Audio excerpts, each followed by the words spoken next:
like a Hellcat.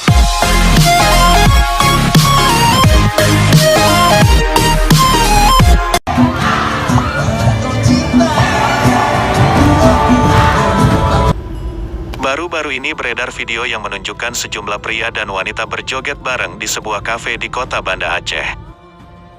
Muda-mudi tersebut mengadakan konser musik pada malam hari di bulan suci Ramadan.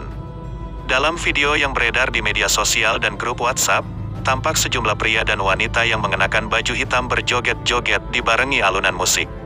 Muda-mudi yang diduga sebagai mahasiswa tersebut berjoget tanpa mengenakan masker dan tidak menjaga jarak. Tampak pula seorang wanita berjoget sambil mengayunkan tangan ke atas dengan berdiri di atas kursi.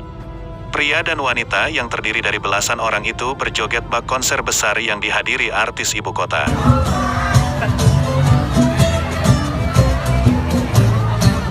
Mereka tampak loncat-loncat dengan menggerakkan tangan ke atas sambil mengeluarkan yel-yel, "Yeah!" Berdasarkan informasi yang diterima serambinews.com. Kamis, tanggal 22 April tahun 2021, itu terjadi di sebuah kafe di seputaran Simpang 5 Banda Aceh.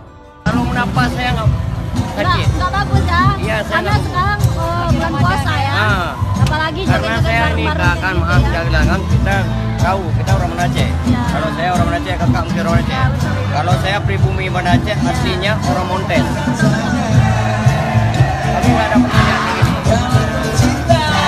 Kafe tersebut hanya berjarak tanda kurang lebih 750 meter dari Masjid Raya Baitur Rahman. Peristiwa itu terjadi pada Rabu, tanggal 21 April tahun 2021, malam atau setelah warga kota Banda Aceh usai melaksanakan ibadah salat tarawih.